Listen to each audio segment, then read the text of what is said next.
What's up, everybody? And today we're checking out the US Army's new service rifle, the Sig Spear. I did a video on this not long ago. It was pretty much just a reaction on the announcement of it being the new US Army rifle. And when I did that video, and it did all right, that video, I got an ungodly amount of recommendations to this channel. Is it Durand Thumb? I think it's Durand Thumb. I think that's how you pronounce it. I might be wrong. It's a massive channel with 3.8 million subscribers. It's a giant channel. I've been recommended this channel for a very long time, but I'm always hesitant with these big channels because it is very intimidating to put out videos where, you know, I'm looking at someone who is obviously incredibly well-versed on their weaponry, especially me being in the Royal Marines, well, former Royal Marines Commando. I didn't get that much exposure to a lot of rifles. I got probably, I got the SA-80, I got the LMG, I got the SA-80, I got the LSW, I got the Mini-Me, the GPMG, the Italian shotgun, I got the sharpshooter, and the SIG. I got, what, 7? Oh, minigun on the ship. Was there any other rifles I shot? So you're looking at 8, maybe 1 or 2 more if I can't remember. I haven't got that much exposure, and so learning about this is incredibly important because I am obviously, not only am I a British citizen, grew up here in Britain, I was in the Royal Marines Commandos, but I'm also an American citizen now. And so knowing what the US Army is using as a rifle is very important. I had a lot of questions coming away from that previous video about the new caliber of the weapon, which is very interesting. They're moving away from the NATO rounds. So I got a lot of questions. I don't know what will happen with this channel. If you'll like the fact that I'm reacting to this and looking at it, it's a very high quality channel, so we'll see how this goes. It's also a very long video, being at just shy of 25 minutes, so sit back, get yourself a cup of tea or a coffee, relax, get the popcorn out. We're going to watch some of this, we're going to enjoy it, we're going to figure out what's going on, we're going to learn, and this might be, you know, a new channel that we watch regularly if you enjoy it, and I might watch in my own time as well. So yeah, sit back. There's nothing really else to say. Like I always do with every single one of my videos, the original video will be in my description. Please go over, give it a like, subscribe, all that good stuff. Very important that you do that. Again, this guy is obviously, or multiple people, I don't know if it's a team or not, has got a lot of subscribers. So a lot of my people are already probably watching him. But if you're not, please go over there and support what I'm presuming is another veteran, maybe, or maybe they're not. Do they have a website or anything? Do we know? He's on Instagram. Let me pull up his Instagram. Or there might be a couple of people. It might be a group of people. Retired military. YouTube star. He's got something called Onward Research, which looks like they do gear, which is pretty cool. Let me pull this up so you can see. But yeah, I mean, he's a veteran, so go over and follow and all that good stuff. All right, let's check this video out. Let's see what this person's got to say. This is an American, I'm presuming, an American reacting to their new rifle, which is very important to get their perspective of it because it's what they're going to be using, isn't it? I will leave subtitles off. You can turn them on yourself if you want. Let's get into this. Let's figure out what's going on. Wait, hold on a second. This guy's running here. Why has he got electrical tape dangling down here? Why has he got electrical tape dangling down there? Is there any need for that? Not necessary. We'll see. This guy obviously looks like he's got all the gear. Wonder what that is on his chest. Wonder what that is right there. This guy obviously shoots a lot. God, it's a big rifle, isn't it? It is a big rifle. I thought they would have ended up going smaller with a bigger need for CQB. I just figured they'd be going smaller. God, the production on this video is unreal, isn't it? Like, the production is mental. Christ. I'm trying to look at his gear while he's doing it. His ear defenders have what looks like like one of them bigger 7.6 aux cable, the big ones. At the end of the day, this guy or team of people obviously review a lot of gear, and so they're probably also given some of the best gear out there, aren't they? I wonder where they are.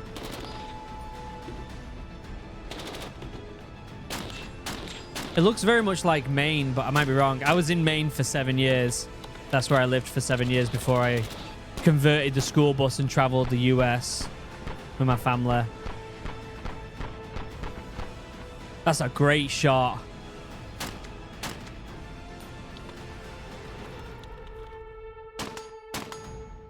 Okay. Is this it? Is it just him shooting it? Is this all it is? Because if that's what it is, then that's pretty sick. I'm presuming he's going to get into it because it's supposed to be a bit of a review, I'm sure. My only thing, the rifle is so long. It's such a long rifle, isn't it? I wonder if he conveys that in the video.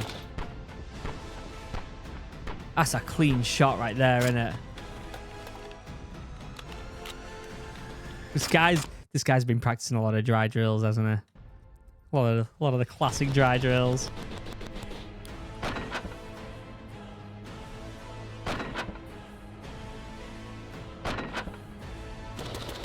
That's sick. Come on, lad. Cheeky run. Pop over here. In there. Is he going to talk now? Is it going to be more hype video? Oh, look at this intro. Okay. Okay.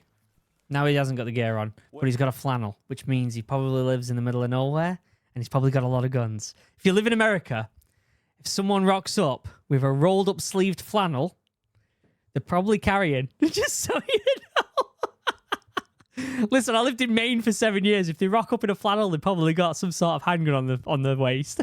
An interesting rifle. The Sig Spear in 6.8 by 5.1. Revolutionary? Much of the same? That's a good question. And 6.8? Why have they changed the caliber?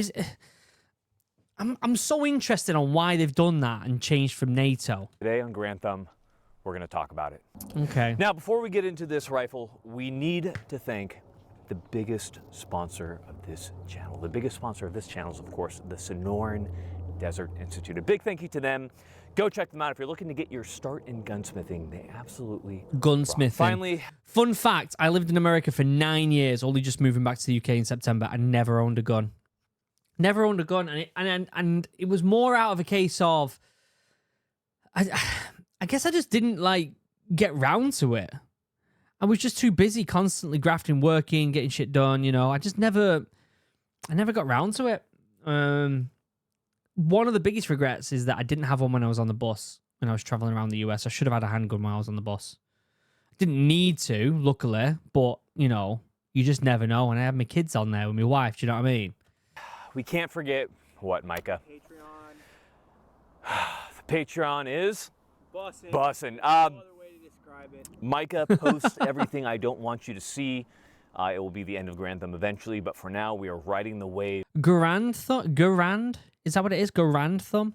Go and check it out. For real, though, I'm answering questions, but I get content. You get first access to products and all that good stuff. Go and check it out. It is awesome. Ladies, gentlemen, my often forgotten, but most certainly not by me, soon to be M4A1s. Welcome to the channel. Oh, the Sig MCX-spear. Foldable stock right there. I didn't know it had that. Things have really Maybe changed for this rifle. Because this rifle, as of this video, is now adopted by the United States military. And from there, we will likely have wide adoption to probably all the branches of the military, probably many other countries. That's massive, that. Isn't that massive? Isn't that crazy? Like, this SIG has been adopted by the US military, and potentially, this is just the US Army right now. Like he said, around all branches, potentially, and even across the seas. So that, what does that say about the NATO rounds? Some people say the 5.56 is too small. Some say that the 7.62 is too big. Is that reason? Things are about to shift. So the question is, how is this gun? I want to say, starting off, I want to be completely honest with you guys. First off, this is not from SIG. We are lucky enough to get this from a third party, in this case, Illumined Arms. A big thank you to them for allowing us to try this guy out.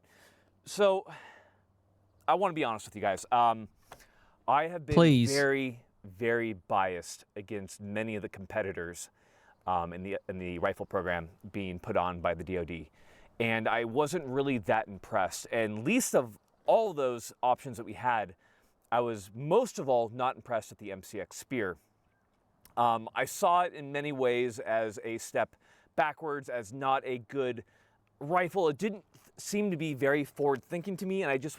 You would think that with the amount of innovation we have and competition, there's a lot of competition when it comes to rifles.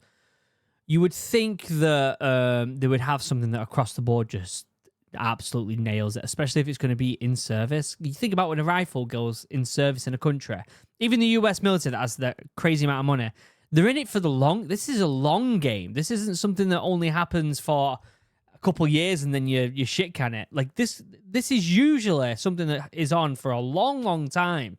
And so you'd think that people would be incredibly happy about this thing. Was not really interested in it. I do want to say that after shooting it, many things have changed for me.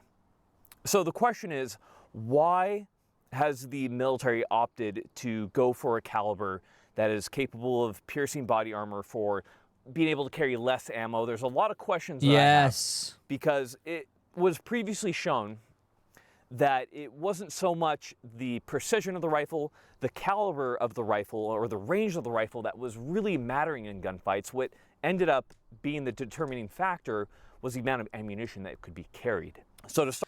Yeah, I mean, the only really in combat proof of stuff like this is obviously Afghan in Iraq, right? I didn't do that. I was doing anti-piracy.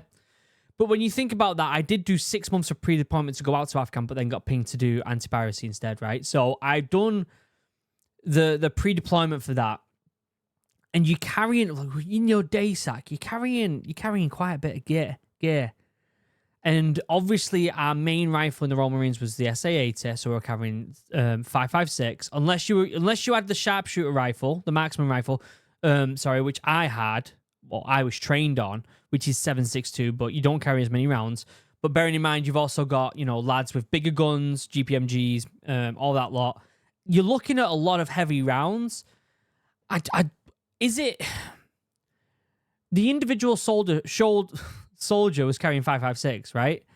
And 7.62 rounds, like, you're carrying a lot of weight. And I know the 5.56 was given a lot of stick for being a really small round, but it was also easy to carry more rounds. Like, this guy obviously knows what he's talking about. And so hearing his thoughts on the caliber, I think, is probably the most important for me, because being someone who's in another country now, having a round 5.56 and 7.62 that is generic across the board is almost very important if a war kicks off. And so that's my biggest question mark above this whole thing. Start off with, the Sig MCX-spear is a 6.8 by 51 caliber rifle. So you can see this guy right here. Mikey, you want to come in and take a look at that guy? So in many ways, it looks very similar to the 7.62 by 5.1, the 308 NATO that we all know and love. However, in the military versions, we have a much higher pressure in the round. This is due to the mix of gunpowder that they used, so that we can achieve very high velocities from these shorter barrel lengths. So you have to understand that the pressures generated in the Sig MCX-spear can greatly exceed what we're typically use. So Mike, if you'll come in right here and take a look. If he's talking about the chemistry that's involved in the gunpowder, I can see why a lot of people have sent me this guy's video, because he obviously is super clued up on this stuff. My presumption is any question I have about this rifle, about it being maybe a little bit too long as a general carry, maybe. I mean, the M16 was a pretty long rifle, but like, you would think rifles would be getting shorter because of the amount of CQB people are doing. I have a feeling this guy's going to answer everything that I want. So, brass, of course, can only take so much pressure, especially given the thickness of the casing. So by using a stainless steel base, what we're able to do, or what Sig is able to do, is one, make the walls thinner and also have more pressure on the round. Now in this case, we don't have the military round, so we can't show that very well. But the point Interesting. being is that they're able to use higher pressures, and we're able to push more out of the gun as we see it right here, which is pretty cool. Of course, there had to be a evolution when it came to cartridge. I don't know if this is a huge leap. I think that there are some probably other manufacturers that are looking at kind of a better leap in terms of ammunition technology. But certainly it did work, because as you can see in this video right here, we're going to be chronographing the Spear. Now, the problem that we have is military ammunition is very hard to come by, so we have something that's close. Now, this is the higher pressure ammo. You can see it has the same. So this isn't what they're shooting in the military, but it's going to be something similar. This is an interesting take, because I'm wondering if them differences actually are such an important that he might not know the difference between the, or might not know the feel difference between each round. I don't know. This guy probably knows everything anyway, doesn't he? Stainless steel base right there, which allows it to get closer to that kind of 80,000 PSI that the Sig Spear is known for. It's not quite there. This isn't as fast as the military ammunition. There you go. Nonetheless, we are going to chrono it. Out of a 16-inch barrel, we're looking at around 2,800, but the Sig Spear is, of course, a 13-inch barrel, so I'm interested to see how it chronos. That ring. This guy's getting it down to a science. That's pretty accurate. Actually. So starting from the tip here, we do have our suppressor from Sig. Now, it should be noted, we fired many, many rounds, and this guy's hard carbon locked. It is a good suppressor. It is a flow-through type suppressor. So, is the suppressor standard on every single rifle? You think about how long that adds to. What happens if you're gonna start clearing a room with this thing? Look at the length of it. The sound levels that we're seeing from the 277 Fury /6.8 were actually very quiet. Micah, you actually talked about that at the very beginning.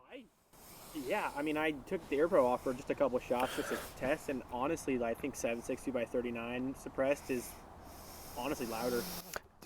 I do agree with you, man. It was actually fairly quiet. I don't really care to measure the decibel levels, because that really doesn't matter. It's more about the tone when it comes to a suppressor. But this guy knows his shit. It's more about the tone.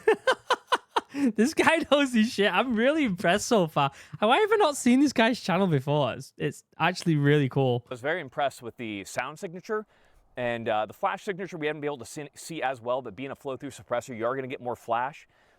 That being said, as far as being a mass-issued weapon, I think that is a good feature on it. I do like what they did with the suppressor and the design that they have there. The problem with that I do have, and we'll pop up a photo right here, is I don't believe in any way this guy is made to be run without a suppressor, because the muzzle device that the suppressor mounts to is very tiny. There is no chance of doing any type of flash suppression or anything like that, so you are pretty much a suppressor-on type of guy when it comes to this rifle. Okay, so let's presume that you're always using that. Now, I almost guarantee that a lot of people who'll be countering what I'm saying about clearing rooms as you're going to have different equipment to clear a room. That's totally fine if you think that that's the case, but from what I'm aware of and what I did in training and what we were doing on ship, the rifle you have is a rifle you're going to clear a room with, right? And if you're doing CQB and the rifle is crazy long, it takes longer for that rifle to be pointed at an enemy, right? Maybe not for someone like this who's doing training like crazy, and maybe it doesn't really matter in the grand scheme of things, but every millisecond counts when you're clearing a room. I would want something that's a bit shorter. But again, like, I haven't shot this thing. Like, what does it really, like, what is it really like for clearing rooms? It's maybe out in the field, maybe it's absolutely fantastic, but I mean, I don't know. I just figured from my training in the Royal Marines that rifles were going to get shorter. I get that accuracy is a big slump there, but I just figured that rifles would be getting shorter. I just figured that would be the case from my experience. Now, moving up from there, we do have a couple features that I want to I talk might be about, completely wrong related there. to the gas system. So, Micah, if you'll come up right over here. God, he's going to go into the gas system and everything? For no particular reason. So we do have two settings on for the Spear. So we have normal, which is where we're set at right there, and that's meant to be run with the suppressor. And then if we click it over, we do have it. Come on, baby. Oh my God, that is so carbon locked. There is no way. Let me use a round. Yeah. Let's see if this works. There we go. Hey. A little dangerous. Don't be doing stuff like that with rounds. Sig for the win. And we push it over to adverse. So we have two conditions. Basically, either you're running normal with the suppressor, or you need more gas and you can push through mud, dirt, or ice. We'll test that at a later time, but there are not many of these guys circulating around, so we can't really do that with this particular one. So I am happy with the adjustments that we're seeing on this spear. I do think that is the way to go, and that is a good design feature. It's a nice looking rifle. rifle. Size comparison for you guys before we move on. Here we go. Here we go. This is important for me. We do have a normal Sig MCX in 5.56 compared to the Sig MCX-spear, and the best way I can describe this is you versus the guy she told you not to worry about. Very sad. I'm trying to think about it too much. R.I.P. Moving over to the barrel. One thing that I think it's a long boy, isn't it? I've seen a lot of in a military rifle is too thin of a barrel, which leads to a lot of problems, especially when it comes to heat. So if you come in and take a look at this barrel, she is a thick boy. So I can't say enough good things about the thickness that we're seeing there, especially for the shot dispersal pattern that we're seeing. As I like far this as, guy already. Is this a accurate weapon? There are going to be people out there that are going to hand load ammo and they're going to try to get this thing, you know, as tiny sub-MOA as possible. And that's great. But as far as our combat accuracy, we're easily able to make shots 300, 500, 600. This is a rifle that can easily make the shots at the combat distances that you would typically see. Great. That ticks the box, but I feel like that's a generic tick. Like that should be a given anyway, right? Like these are all boxes that should be ticked automatically. We shouldn't even have to question them, right? So I don't really have a whole lot of qualms when it comes to the barrel length, the accuracy, or anything like that with this particular rifle. So to the handguard, this is going to be a topic of conversation when it comes to the spear in general, and that is thick with 3 C's, very thick. So if we come up to it, you can see we have quite a lot of M-LOK mounting solutions when it comes to the spear. And as you can see, as it's utilized on this particular one with an air socket light with a Handguard on top, it works very well. I like the mounting positions that we have. Of course, like anybody, I do wish that it weren't so chonky, but I understand given the size of the barrel and the size of the piston and everything, there's only so much that you can do. When I was in the Commandos and we were slowly upgrading the very, very advanced SA-80 A2, they obviously ditched that plastic hand grip on the front, which was dreadful. And they added a new thing on there with the Picatinny rail, both on the top and on the bottom, so that you could attach some sort of second grip. Now, this doesn't have a Picatinny rail on the bottom. It has this other different type of mounting system. Can somebody in the comments elaborate on that? Is this something that's common now? Like, I left the Royal Marines 2012. Do you know what I mean? Like, is this something that's common? Is this something that is praised and people like? From what I have heard, the Picatinny rail is just the best universal things, like the USB, right? Like, everyone knows what it is. Everyone can use it. Most attachments attached to it. So underneath there is a bit strange. Is it going to be more difficult to customize that second grip? Like, it's not terrible. It's very reminiscent of the MCX, and then with a nice grip on there, it's definitely very easy to handle. And one thing that you can also say about it is she is robust, and that has been a kind of gripe of mine when it comes to combat rifles, ensuring that, especially with these M-LOK type handguards, that they are thick enough to handle the rigors of combat. Because you're going to drop this thing's going to bang against stuff, and Sig did a good job with this. I'm actually fairly impressed with the handguard and everything that we're seeing when it comes to it. In shooting it, we really ran this thing pretty hard. I'm obviously going to take this guy's word for it. He shot a lot of rifles by the looks of it. And I really didn't notice any like terrible heat problems. Micah, you shot this thing full altitude. You noticed this thing? Yeah, like 3 mags back to back. I had no gloves. Yeah, it was fine. I really haven't noticed this thing getting like abnormally hot. There are some guns like the Sig 5.52 where it will literally just burn you alive, but you're not seeing that with the Sig Spear. And if you look, I do remember the SA-80 getting very hot when it changed from that plastic grip to the metal one. You were shooting a lot of rounds. I do remember it getting very hot. as well, we do have several QD mounting points. QD so as far as mounting integral points? QDs are concerned, I'm typically not a fan of them. I do understand the use of them when it comes to a military rifle, just to simplify things. So I understand it does add weight to the system. That being said, the QD, good. Obviously with me, I like to have my QDs all the way forward. That's just the way I like to have my sling set up. So having it back is kind of not as great for me because I'm still going to have to add that QD slot just a little bit forward of that. And on that same note, our QDs at the rear point, so at the rear of the receiver. So obviously these are sling slots or mounts. Again, I can only go off the experience of what I've used with the advanced SA80, as they didn't have a universal, you know, sling a port. You could say a sling kind of hoop. It was literally just like a little metal hoop that you would attach the sling on. The sling was absolute dog shit as well. On that same note, we do have QDs at both sides, as you can. I do want to also preface, I'm not comparing this to an SA80 at all. Just so you know, that's like comparing probably like a Lamborghini to a Ford Fiesta. In fact, the SA80 isn't even as good as a Ford Fiesta. See right there. Not something that I use. I prefer to have my QDs at the rear or attach my sling to the rear of the buttstock itself. If you want to put your slings right there, I think that's something that Lucas does. He can go ahead and do that to his heart's content, but that's not kind of my deal. But moving from there, we have some very interesting design features when it comes to the Spear. So we'll get back to the receiver right here. So what I think is really interesting when it comes to the Spear is the charging system itself. We have two different ways of charging this, and this is again going to be something that is Big Army wants it. Trying to also interpret his terminology. Like, charge it? Does he mean make ready? Right? Is that what he's trying to say for me? I'm trying to, like, convert his lingo into my former Royal Marine lingo. Big Army is going to get it. So we have the kind of legacy system from the M4 right here, right? So we can easily lock it back using the charging handle, everything that we know and love from the M4 platform of rifles. And then at the same time, what was kind of originally intended was the side charging. Obviously, both work really well, the side charging kind of being what they wanted to go to. That's so interesting that there's two ways to make ready with this thing. That's actually pretty cool. I did notice a couple things running the side charging on this particular guy. I gave myself Sig Spear thumb. So if you lock that back and you don't push that guy forward, so if it's still back when that bolt is locked back, and you hit that bolt release, there's a high chance that you're going to go ahead and give yourself Sig Spear thumb. Be careful. Yeah, that's not a vibe, is it? Nobody take that channel name. It's mine. But small. That's actually, yeah, that's not a vibe, that is it? I don't like that at all.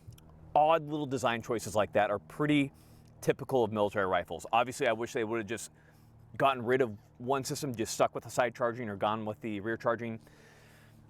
Military is going to do what the military is going to do. I think that there's unnecessary complexity when it comes to that system. I think he's spot on there. I think if you add too much stuff to something, that it takes away the keep it simple, stupid, right? What people say in the military, keep it simple, stupid. And you're training multiple people on this rifle. People are going to be like, well, what's this? It's got more moving parts, more things that could go wrong with it, more things that probably need fixing. Keep it simple, stupid is what we always learn. But it is what it is. Now, the controls on the SIG MCX are ambidextrous. So if we come over to the side right here, we do, of course, have our magazine release. On the opposite side, we have magazine release for our lefties out there who are often forgotten about.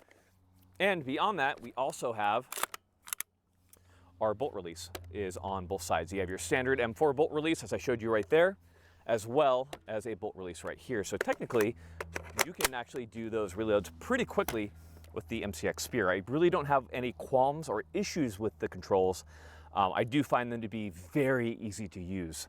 So I've made a lot of comparisons of this particular weapon to like a SCAR, because a SCAR is of a similar weight, a similar size, but this 100% is better than by a SCAR, I mean SCAR H. I don't know, is he not going to talk about the size of it? Controls, problems, trigger, final thoughts. Maybe he doesn't talk about the size of it. Maybe it's just not a conversation. I thought it was going to be more of a conversation. I did. Is better than it, and I do believe outclasses it in terms of ergonomics, in terms of the round that is used, in terms of features. It's just a better rifle in so many ways. Which also brings me to my point of, what do I think of this rifle as well? Because this is going to be the standard infantry rifle coming up here in probably in the next 10 to 15 years, as M4s are. 10 to 15 years, this is going to be the standard. Think about that for a second. Like they have, I hope that they've absolutely nailed this. And by what he's saying, there's a lot of good things for it. But like, if it's going to be in for that long, like, my God, this is going to be absolutely bomb-proof, isn't it, in a way? Slowly phased out. Not literally, but you know what I'm saying. I guess the best way of saying it would be that if you're a shooter, this is a phenomenal weapon. And I say that because when we're talking about everything going on here, this is a fairly light recoiling rifle, especially for the round that you have. And it should be noted that this round was brought about because they wanted the ability to defeat armor. The question in my mind is, are the sacrifices worth it, right? Because when we go down to the magazines, we are using your AR-10 type magazines. These are from Lancer that are typically used on the Spear. And we have about a 20 round magazine. You have to understand that a 25 round magazine for these big chunky boys is fairly large and it's fairly hard to fit on. And heavy. On a plate carrier. Yeah, that's big. So we're going to a smaller magazine size. We have a larger round. That means we're going to be able to carry less ammunition. The problem with that being that when we go back to the Vietnam War, from the adoption of the M14 to the changeover to the M16, that change was made because the engagement distances that were found in combat were typically about 300 meters or less. And what typically was winning engagements was not so much these powerful rifle rounds that were extremely accurate, this idea of the rifleman, which has been very much so an American thing for a long time. And I feel like I'm being educated by like a sensei type of person. This guy obviously knows the in and outs all through the history, through what he, you know, I mean, don't want to go off the video. I'm just going to open up his channel real quick. Like, the amount of videos this guy's got about different rifles, this guy obviously knows an ungodly amount about this stuff, doesn't he? Oh, he's done one on the SA-80. Oh, someone sent me that one. That's why I had to look at it. Someone sent me that one. I never got around to watching it. Let me know if you want me to watch that one at some point. I'd love to actually know his thoughts. With him being this good, I'd love to know his thoughts on the SA-80, actually. Yeah, Rifleman rock. But it ended up being who could put out the most rounds, who could keep the other party down in cover, who could suppress them with fire while another team maneuvered on them and shot them up. And of course, 5.56, in many ways, is going to be a less powerful cartridge than something like 277 or 308. But at the same time, what mattered more was your ability to suppress an enemy and maneuver on them. I do worry about that ability with this rifle because we're carrying way less ammo. The ammo is way more heavy, and I wonder about what the combat loadout of a typical infantry squadron is going to be compared to 5.56 and how many less rounds they're going to be able to carry. So these are concerns of mine going into the... Yeah, like if you think about... So let's pretend that these are closer towards a 7.62. Like my thought is you're probably going to be carrying like 25% less, I would say. Especially if you've got them mags. Them 25 round mags are absolutely massive. And you're not going to be carrying a lot of them. 2, 3, maybe 4 at a push if you're carrying the 25 round mags. And then all of a sudden you've got less than 100 rounds. Right? Like, I don't know. I don't know. That's a massive dip in the amount of shots you can get downrange. That's a very interesting choice. Adoption of the Sig MCX-spear. Beyond that, another note is that compared to the M4, this is a much heavier weapon. And is this going to be a problem? And again, that comes down to how good of a shooter are you? How well trained of a shooter are you? Because for me, this is a phenomenal rifle. Mike asked me, hey, if you were issued this, what would you think? And I was like, I would love it, man. Yeah. This is a great rifle. There's a lot of potential. There's a lot of capability there. It almost reminds me in a way of the... Is it L119? L129. It almost reminds me in a way. The length of it. Now, this was a 7.62, and this is the one I was trained on when I did... let's get a picture up. When I did training. When I got out of training and we did the pre-deployment training. The length of it is what I'm talking about. It almost seems like the length of it's very similar to this. And I never saw this as something that I would go in a building with. Like, does it actually say the length of this thing? Let's have a look real quick. I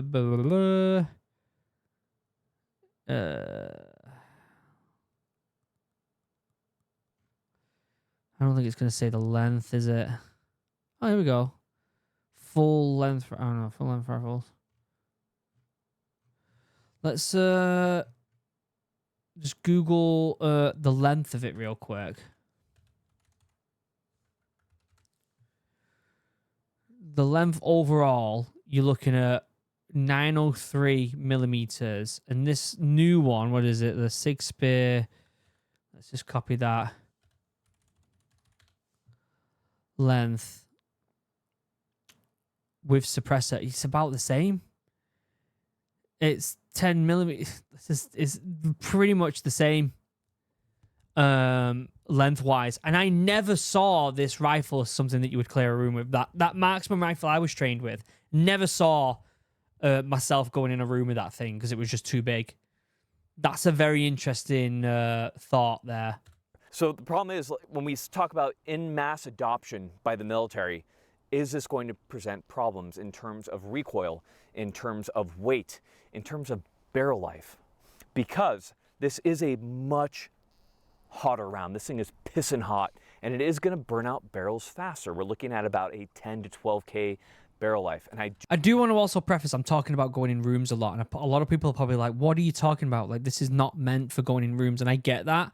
But when you're a soldier on the ground, like, you have to adapt.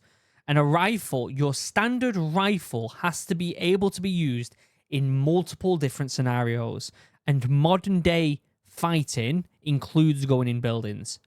I mean, all fighting throughout time has, but with more modern cities going up, you've got to go in rooms. Do you understand? M4s or URGIs firing M855 Alpha 1 also have a similar barrel life, but for the most part, these barrels are being pushed past that point and are still having acceptable accuracy. I do wonder about the ability of these barrels to be en masse replaced at the 10K mark, especially with the amount of rounds that need to be fired at a company level to keep everybody proficient. Yeah. These are the general concerns I have about the Sig MCX-spear. So I do think it is a very capable rifle for what it offers, but I think in a more specialized role. This would make a lot more sense to me if you were about to go into the mountains and you're like, hey, I'm going to the mountains, there's a possibility of a longer engagement distance. That's exactly what I'm thinking. That's what I'm thinking. I should probably pick up my Sig MCX-spear. I have the capability of piercing body armor. I can fire longer. I can engage at longer distances. Does this say anything about the US military's thoughts on the future, though, and what type of fighting we might do in the future, if we're going to do any? Is this them thinking we're probably going to be doing a lot more stuff outside? There's not going to be much room clearing and stuff. Is this them because they're able to just blow more shit up now if they really wanted to?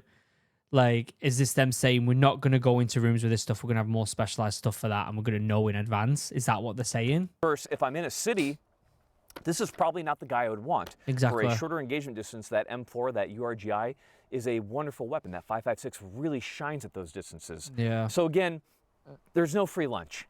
There is no rifle that is going to perform best in every scenario. And in many ways, what we see with the Sig MCX-spear is likely a reaction to the experiences of Afghanistan, where we had very long engagement distances. Yeah.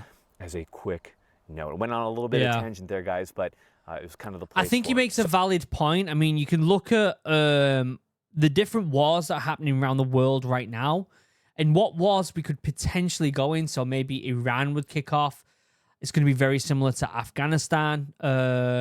Russia, Ukraine, even though it's a different type of terrain, it's very much, again, outdoors. What else? What else? Israeli Palestine, which I'm not even going to get into, but a lot of that's more outdoors as well, I guess. And so, yeah, he's hit the nail on the head there. So, moving forward on the MCX-spear, let's talk a little bit about the fire control group, the grip, and the trigger. So, moving over to our grip right here, I do like Sig grips quite a bit. Very reduced angle, very easy to get in on these guns right here and engage with them in a more modern shooting stance. So good job on Sig for that. Definitely forward thinking as far as what the current shooter needs. Trigger, again, everything is very AR-like, but the question is, how does that trigger work? Okay, for the first time, we're gonna go set trigger together. So we have the Sig MCX-spear, and let's feel that trigger right there. So a little bit of play, very mil-spec-like, about 3 millimeters. We hit our wall, solid, about 5.5 pounds. Very typical of an AR, a little nicer actually. All right, feel that reset, quick. And from the reset, actually fairly nice I think I'd rather have an SA80. From the reset about Mass Effect.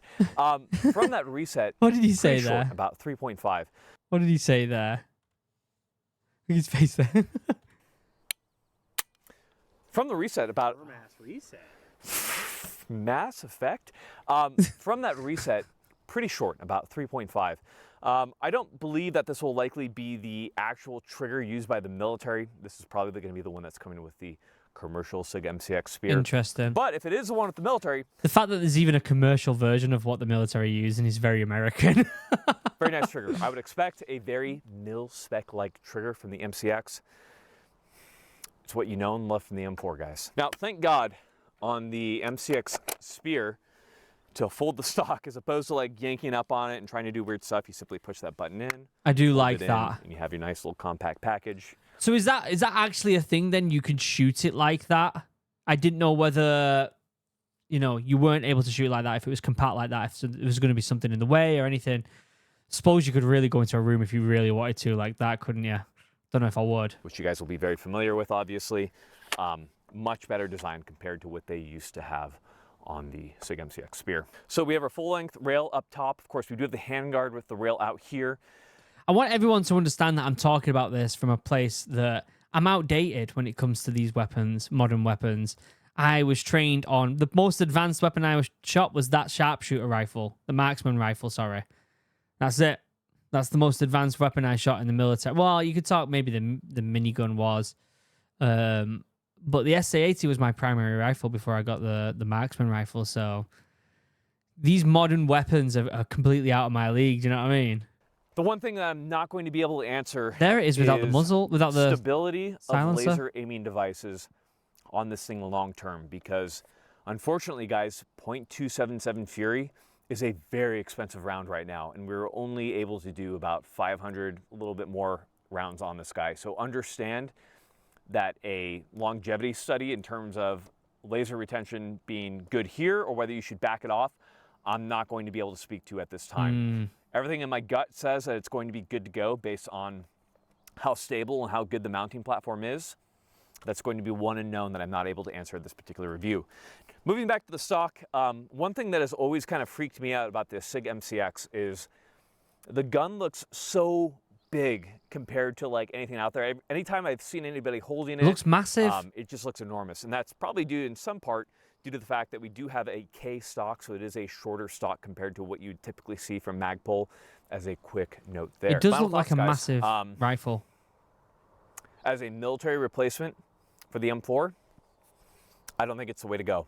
Ooh. However, if I consider this in terms of capability, would I want to have this? I think this is a really, really cool rifle. I really actually do love it. I love the capability of the round. I love... It's cool and all, but again, is it something that you would want to... I don't know. I just don't know. I mean, it's definitely an upgrade from something like an SA-80 in it. Let's be honest. The weapon itself, I love everything about it. The recoil impulse is so gentle for what you're getting out It's of it. a nice looking weapon. I actually can't say enough good things about this in terms of it being its own little rifle, and it rocks. So if you get a chance to get one, I actually do recommend this. I actually do like it quite a bit. I am 100% definitely on the fence about this being adopted as the main infantry rifle. I'm wondering how much this thing's going to cost. Like, how much, if you wanted to buy it on Civvy Street, how much would this thing cost? For the United States military. But on its own, it is a very good rifle. Time is certainly going to tell on this guy how it nice ends to know. up performing and how all these factors come into play that we've talked about. I'm very interested in the future of this gun and how things shake out.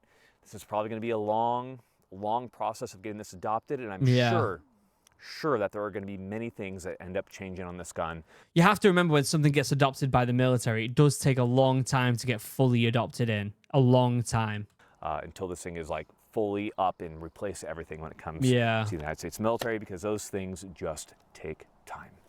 Yep. But great review. Here's the thing. As cool as this rifle is, the fact of the matter is, if you don't know how to shoot, you don't know how to shoot, and you're still going to suck. Get out there, get training. That's true. Because if you That's aren't really trained true. and you try to use this rifle, 100%, especially this guy right here, you are going to die. You are not going to be able to do anything good. Yeah. Tons of great places to get training from. Bear Solutions, Haley Strategic, Cogworks, Orion. Lots of great guys out there. Can't recommend these guys enough. If I end up moving back to the US, I'm probably going to do it. Probably am. Get out there, train, actually use your stuff. Guys, thank you so much for watching. I've got nothing else for you. Final thing. Great video. I've just seen this recommended video here, the MK18, and it looks like there is a shorter version of the rifle. Maybe we'll watch that one. I might watch it my own Thank time. you guys. Wear safety glasses. You only have 2 eyeballs. They're delicate. Take care of them. Agreed, Micah? Yeah. Take care of your eyeballs. What a great video. I've never watched this guy's channel before. I've been sent his videos countless amount of times. And I just never got around to watching them. Fantastic review. The guy is obviously incredibly knowledgeable about his gear. Way advanced compared to my thoughts. Like, I feel like an amateur again. Like, I've shot way more than the average Joe in the UK. Like, way more than the average person in the UK. But the culture around rifles is very, very different in America. And the average person in America has probably shot the same amount as me. Well, maybe a little bit less, because obviously I would do it a lot in the military. But still, what I'm trying to say is it's easy to get your hands on more advanced rifles in America and train on them. And this guy obviously has been around them probably most of his life. And so knowledge-wise, I'm probably going to go back to this person again. I'm going to butcher. Is it Garand Thumb? I think it is Garand Thumb. Obviously, if anyone's not subscribed to him on my channel, please go over right here, the subscribe button, the like button. Please go over and do that. Very important that you do that. And let me know what you want me to watch next. I'm impressed. I think it's a cool rifle. I have a few qualms about it being a bit big. Maybe the round is a bit different. I don't know whether it would be better than a 5.56 and a 7.62. I'm not in a position where I have to worry about it right now. So that's very good for me. So yeah, let me know your thoughts in the comment section down below. I will watch more videos by this guy if you want me to. Let me know in the comments as well. Genuinely enjoyed it. Link down below to the original video. Until next time, I love you all. Have a wonderful day. Goodbye.